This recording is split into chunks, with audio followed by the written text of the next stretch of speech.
Welcome to Conscious Quest, the LA-based podcast where we aim to stay conscious about everything current.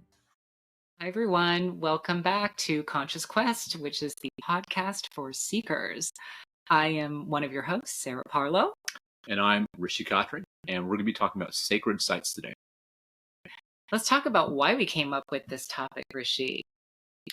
Well, part of the idea of a sacred site, why is a sacred site sacred? Why did it come into that existence? Is there anything there beyond just a idea? Is there any type of energetic field? Is there anything that's beyond a kind of a historical type of reason for a sacred site? Yeah, a little science behind it if we can find some, huh? That's right. Great. So are there any spots that you have visited yourself that have felt enchanted, sacred, any of that? Oh yeah, there's like a lot of them. I think that the whole idea of it as well is your feeling. And of course, your feeling is very subjective. But there's some places that I have been that other people have felt the same thing as well. And one of them is Sedona, Arizona. Very beautiful. When you go there, and you guys may have heard about it, if you haven't, there's this phenomena that's there called the vortexes. And you can sit in these vortexes, these energetic vortexes, and you can then feel the energy. I think you can go into a deeper state of meditation. And if you look, actually, these vortexes somehow, and this is the funny thing, it might be naturally explained through wind or whatever, but the trees actually around these sites twisted in an interesting way. Some of them have a 90-degree curve on them. How? Nature, maybe, or is it energy? And I'm so glad you brought this up. Sedona is one of my favorite places in the entire world. Beyond the vortexes, it's just so visually stunning and beautiful. It's like a feast for your eyes. You're right. And what is indicative of Sedona? What's the topography like, Rishi? Topography, it's very hilly. Lots of beautiful trails to go on. Lots of red rock. You sit there, and it's this big contrast between the red stone and the blue sky. Oof. And it's just amazing. You feel the how special the place is. You just don't want to leave. And every time I've gone, I felt like something spectacular or special has happened. Certain people have opened up to me. I've met interesting people. It attracts a very spiritual, sort of new age type of folks. There's lots of crystal shops. There's, a lot of people who have psychic capabilities who will do readings for you there. There's UFO tours. It's very new age. And I love that you brought up the vortexes in the trees. Specifically, one of the hiking trails, Boynton Canyon, which is supposed to be a very balanced vortex of male and female energy. That tree thing you said, there's one right there at the top, and it is completely twisted, like as if the energy was coming up from the earth and causing it to grow in a certain way. So that alone might be a little bit of proof for us. Sure, yeah, and if it's physical proof. I mean, if they can't explain it, it's unexplained. Yeah. No one really knows. I guess we have different theories, but our theory is just as valid. It could be energy. It's just as valid until proven otherwise. So in researching for our topic today, I came across a gentleman whose name is Freddy Silva. And just so I get this right, he is a best-selling author and leading researcher of ancient civilizations, restricted history, and sacred sites. And so he looked at ancient temples and sacred sites, and his idea is that they create this sort of unique, resonant environment. In other words, it's not just that you go into Sainte-Chapelle in Paris or any of these places and look up and think, oh, it's so stunning. It's about the way the structure creates magnetic resonance, not only within it, but how it also interplays with you and your own magnetic resonance. And so his idea is that these are not just places of worship, but that they are also places of WORKship, where we can do the work of transformation and being co-creators in our existence, not only for ourselves, but for the entire world.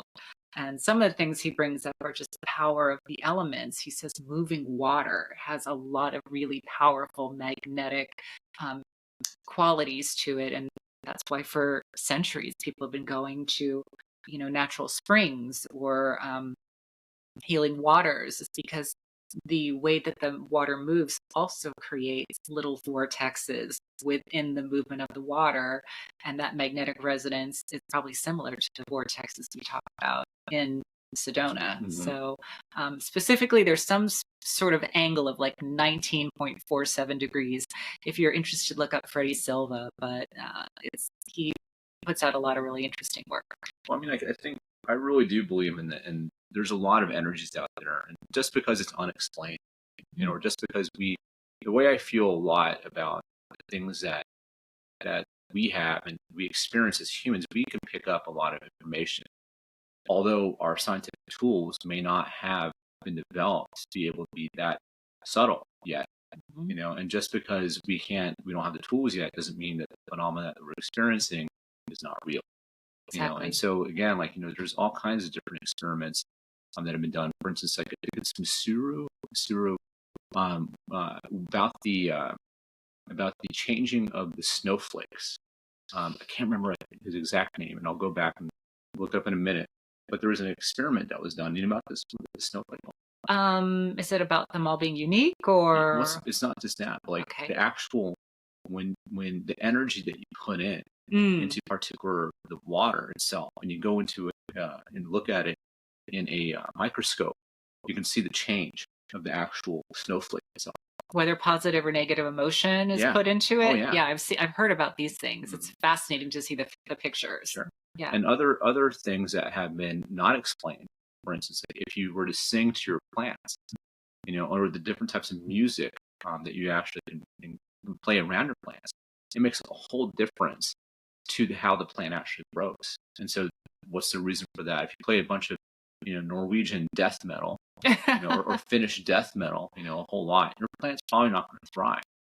However, if you were to play classical music, and then all of a sudden, I mean, this is not me saying this, but you can look it up on your own, and you can see the plants that have actually thrived, and that they might have had classical music given to them, you know. And so, I think there's a lot of unexplained things, and I won't talk about ghosts.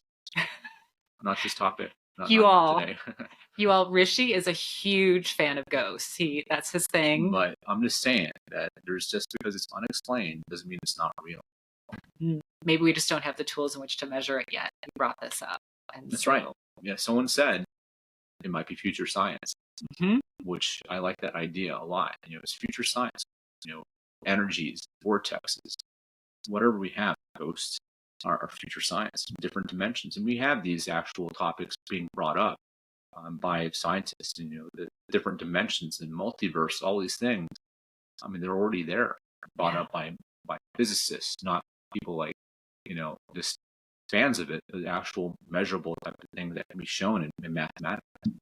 Well, I mean, look how far we've come, right? Back in the Middle Ages, the bubonic plague. I mean, people, I'm sure, ascribed a lot of superstition to why people were getting sick. Who knew it was because of rats and the fleas they carry and just having to wash your hands? And we know all this now. But back then, it was future science. Well, just like the same thing with the spark. You know, with the fact that we had static electricity. The fact is that we didn't know what electricity was even back then.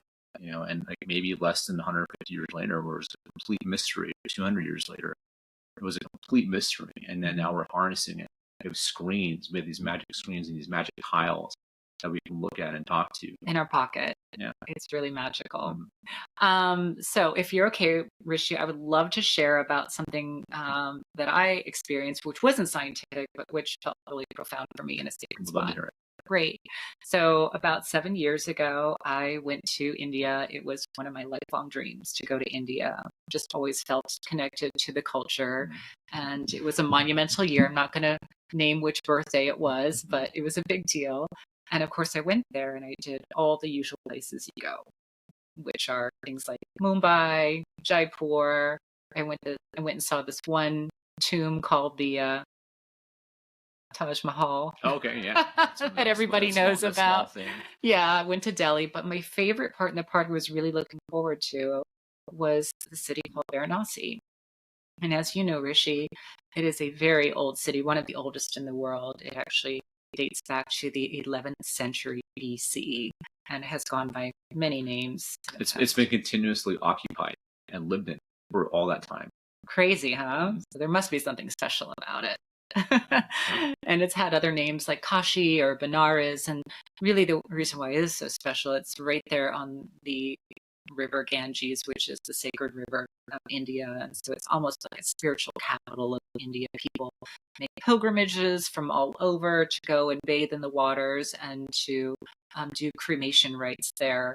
And so I went with a friend, and we had a guide who took us, and I swear to you, as soon as we were getting through the crowds, because it's narrow little alleyways and streets that lead up to this main ghat, which is the steps that go into the water, I could feel something.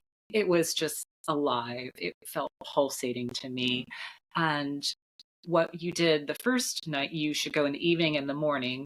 Every evening they have what's called an evening arti, which is like a prayer ritual. And so what you do is you hire a boat, you get in the boat, into the water, and that's your seat for the show. And so there's all these boats in the water. Everybody's looking there at the ghat, and there is a ritual with 7 Hindu priests who do these ablutions in unison. They're singing mantras, they're ringing bells, they're waving lanterns and incense in unison. And it is so profound. I mean, everyone there is just mesmerized. And the guide we had at the time really, I feel, said it in a nutshell so well. He said, when you're in Varanasi, you are spiritually fulfilled.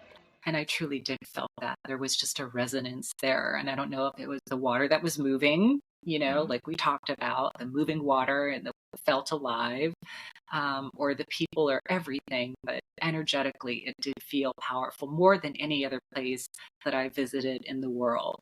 And then adjacent to that, right next to that main ghat downstream, you probably know this, Rishi, there's another ghat called Manikarnika, and it is the cremation ghat. So in India, there is the belief in reincarnation, and so we have to, because of our karma or our reactions to our actions, we have to go through this cycle of death and rebirth over and over until we break the cycle by living out all of our karma. But there in Varanasi, if you die and are cremated, you get a spiritual bypass. You get to attain spiritual liberation, or what they call moksha. So you see, and I saw this, all these funeral pyres, just piles of wood where loved ones are being cremated with their families as their families watch. And what's profound about it is, in the West, we tend to create separation between these sort of grittier parts of life, like death. But there in India, it's just part of just the natural cycle of life. And I think I counted 7 funeral pyres when I was there, and I just felt transfixed. I was just watching it in just amazement. And you, again, just sort of felt this presence and this reverence for what was happening there. So anyway, that's it in a nutshell, my experience at my favorite sacred spot. And, it was just everything wrapped in one. At the main ghat, which is called Dasa Swira, it was celebration and life. And then just downstream was its shadow side, which is death. And they're all linked, right? Life, joy, love, death, darkness. What they say is that without the mountain, there's no valley. Just like the mountain and the valley are connected, so it's life and death. Yeah, it's connected. And so you lose the specialness of what life is if there wasn't it. If you could just live forever, you could just spend a few years of sleeping, probably, and kind of waste that gift. I mean, it wouldn't be a waste, because it wouldn't be really a gift, because you sit there and just kind of sleep or waste your time. So then every single minute that we're here, we can maybe this place for you just reminded you of how special life is. I think you nailed it. That's a really great thing. Seeing all these like funeral pyres made you, maybe, I don't know, put you in an elevated reality.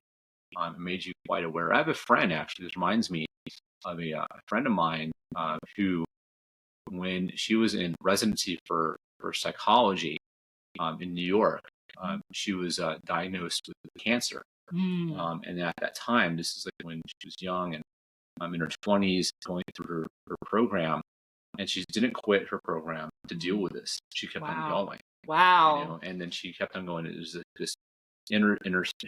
I won't name the location of it, but it's an inner city hospital, a tough place to be. Still kept going, and then beat cancer a few years later, or whatever time period it was. And then from there, she has definitely understood that life is so precious, and so she takes the time to actually go for it. Travels, tells everyone that she loves them, and all these wonderful things that she may have gotten from that experience, or maybe if she didn't go through that experience, who knows? Wow. Maybe she would still be appreciative, I'm sure, but maybe not to that heightened appreciation when it can all go away. That's often how it works, isn't it? You almost have to lose something in order to truly appreciate it. Oh yeah. Yeah. And so it's not only you sometimes only when you lose something. Yeah. It's like that relationship that you had, or maybe it was that car that you had, or maybe it was like this, whatever it might be. And when it goes away, even if it's for your health, use an easy one. You get a cold, and then all of a sudden you realize how great it was to not be having a cold. If you don't have your health, what do you have, right? Yeah. Well, it forces you, in those times of loss, you are forced to grow. Yeah. So that's a hero's journey. We already covered that. Right. Other sacred spots for you, Rishi? Anything else? So for me, I can't, in terms of the sacred spots, there are places I do want to go. I would love to go visit Stonehenge, for instance, and I would love to go to these ancient. There's this place called Gobekli Tepe. Have you heard of that before? I have heard of it. So tons of mystery surrounding it, tons and tons of it. And as far as a sacred spot goes, I'm not sure if it's a sacred spot, but it's more like a mysterious spot. And I'd love to go there because of how old it is. 10,000 years old.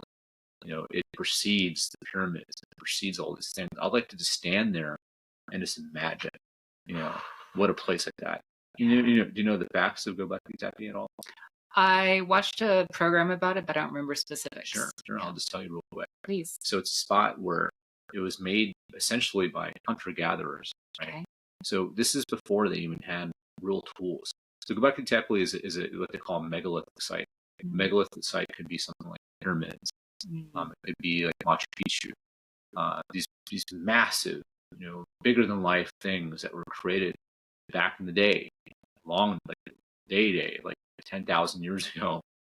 And so this place was created by hunter-gatherers, which was, how did that happen? How did hunter-gatherers get the knowledge or even the reason to build the spot? And it's like such a far away place. Like the stones that were moved for several tons, and like those stones and these things that were there, where did they get them from? They're not native to like that local area.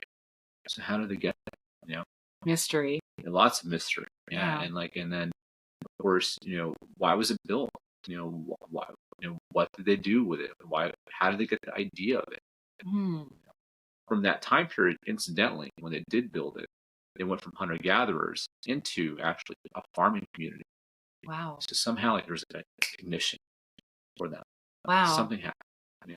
And people like Graham Hancock, he's a very controversial reporter, journalist. He says that maybe they got the knowledge from an ancient lost civilization that was destroyed during the apocalypse. Wow. During a well-known event called the Younger Dryas event. Ever heard of that before? I have not. Please share with us. All right. Well, this is a whole topic. We're going on a tangent, but I love these. So I'll just the last thing. So it's great. The Younger Dryas event impact was about roughly 12,400, 12,800 years ago. Okay. And these are when the polar ice caps in the north part of the northern hemisphere, they were exploded over 22 years by meteorites that came in. Bam, bam, just kept on exploding. Yeah. Just blew it up. And from there, the event caused a whole ice age. So the ice age was caused by that. Wow. And so the idea that Graham Hancock has put out is that there was an ancient civilization, advanced civilization, that was destroyed by the Younger Dryas impact. And not only, so the Younger Dryas impact caused a whole ice age, caused Northern America, all the way from Minnesota, to be covered in a glacier, right? So the theory is that this theory is at least I find it very interesting, where people from the lost civilization sent emissaries around the world Okay. to reseed and restart civilization, Wow. and gave knowledge, farming specifically, how to actually build things, knowledge of astronomy. And so places like Gobekli Tepe, and there's stories if you go to even South America, similarly looking people showed up in their mythology, bearded people showing up out of the sea. Wow. Boy, this is getting really crazy, isn't it? Yeah, it's interesting stuff. And if you look, there's actually every culture has this myth about the massive flood. Right? The flood. We Yeah. all have. Every civilization has it. Noah, I mean, Well, that's just the easiest one that we have Right. access to. Every single one. yeah. The Gilgamesh, for instance, they talk about it as well. The flood came and destroyed, everything. Mhm. Maybe these stories that we have, maybe it's more than that. Maybe it's actually a history. Explaining our history. Yeah. And we Exactly. put into myth. So one last spot I want to go to the pyramids. Oh, we could Giza. talk about this, y'all. Yeah. So the interesting thing about the pyramids, and again, like it's a sacred site. I haven't experienced it myself, but I know enough about it. Where the pyramids themselves were built in the Valley of the Gods, pyramids of Giza. And if you look at the formation of them, there's three of them, and they also resemble Orion's belt, right? So like three stars that make Orion's belt. And so the ancient Egyptians, so why did they build it like that? Did they? Some would say that they built these things, these ancient, massive megaliths, to resemble, put the stars onto Earth, and they built them in this huge fashion because that's what they're seeing. They wanted something as huge as possible here. Wow. That's brilliant. And, there's so many ways we could dive into the pyramids and how they're constructed and how they actually shift energy with their shape to create the magnetic resonance that we're talking about with Freddy Silva and everything. So that's a really rich topic. We can talk about the stones and like how they're able to move these massive stones that are just several tons. Yeah. Huge ones, and they're underneath. Yeah. Inside the center of the pyramid. How did they do that? Speaking of mysteries, right, everyone? I mean, that's one we're still trying to figure out thousands of years later. One other sacred spot that I went to that I could talk about, Rishi, is about 4 years ago, I was fortunate to visit Iran, which is not on the top of everybody's travel list. But there were some opportunities that opened up around that time, and I thought it would be incredibly cool just knowing the history of it all. So I don't know if a lot of you know, but one of the original monotheistic religions, Zoroastrianism, originates from Iran, and their deity was named Ahura Mazda. Their prophet was Zarathustra, and they were known to have a lot of reverence for the element of fire. And so they would have fire temples where they would literally have fires burning constantly, 24 hours a day for literally hundreds of years. And you can imagine that when people went to these fire temples and prayed in front of these fires, just the amount of reverence and energy that people were putting into this element. And one interesting thing that I learned about is there was the highest grade of fire that you could have in a Zoroastrian fire temple. It was called Atash Beram, and it was composed of 12 different types of fire, one of which had to be lightning. You had to get fire from lightning as well as fire from a goldsmith or an ironsmith or from a person's hearth. There were all these requirements. And so you could go to these fire temples in Iran, and specifically I was in the city of Yazd in the middle of the desert and still see them burning even today. I was so taken by this idea and also by the idea of the funeral pyres that burned in Varanasi. that when I started writing my book, I have a fictional book that I wrote called The Aries Cup, which I hope to release one day soon. I created storylines around these things in order to sort of tie the pieces together.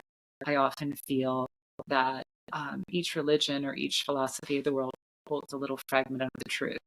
Maybe together, if we have them all, we could see a bigger picture.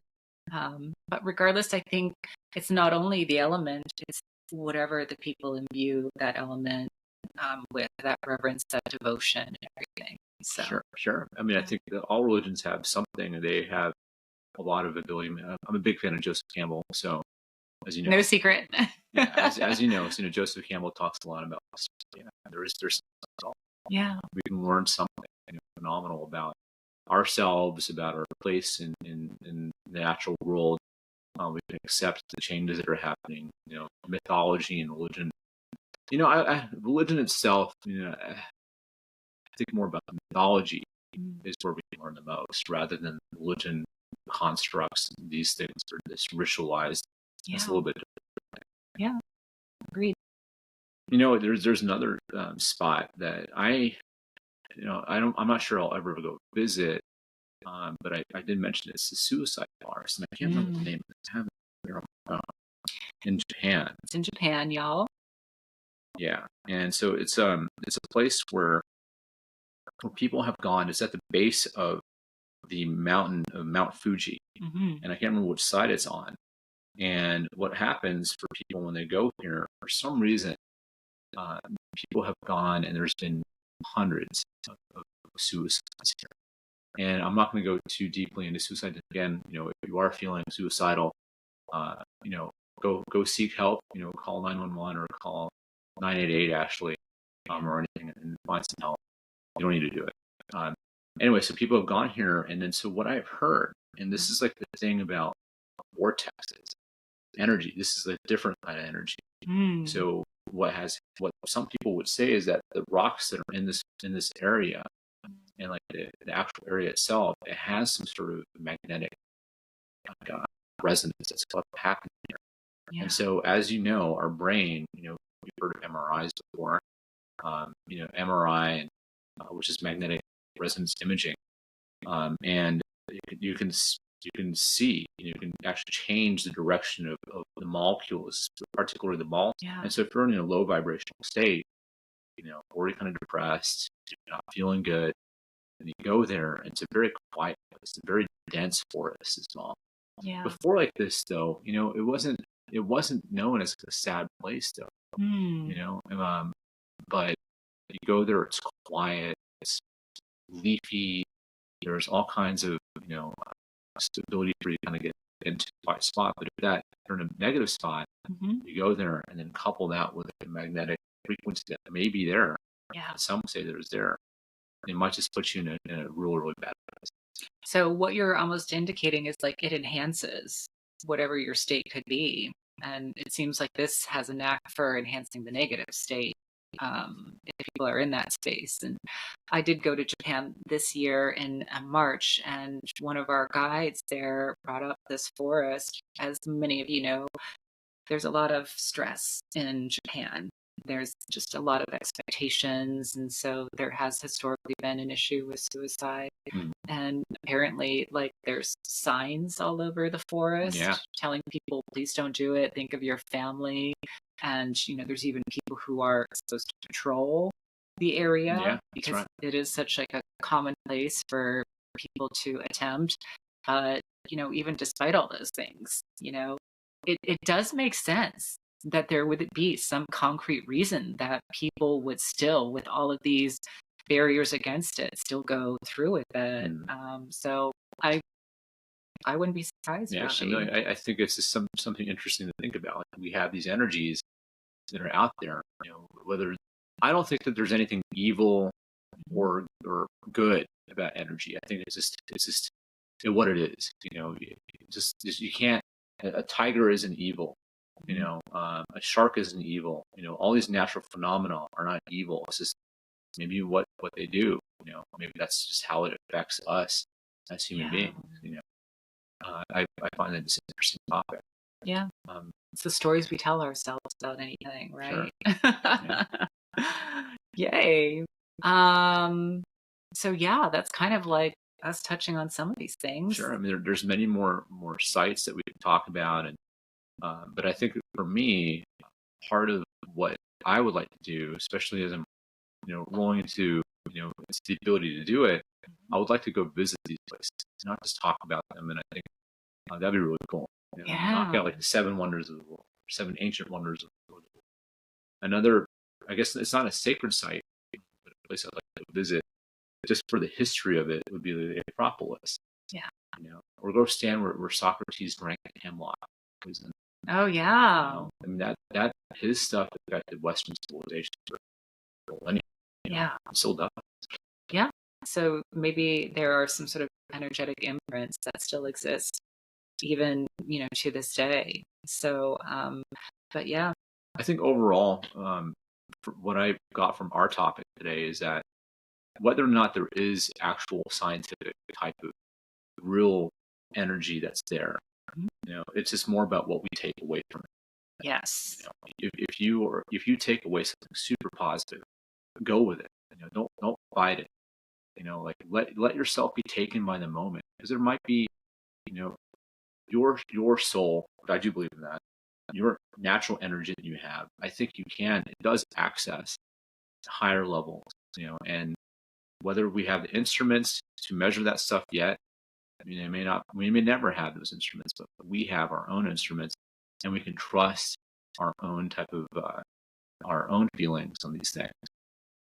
There's a really famous book called The Kabbalion, which dates back centuries. It was written by a gentleman named Hermes Trismegistus, and one of the first lines in it is, "The universe is mental."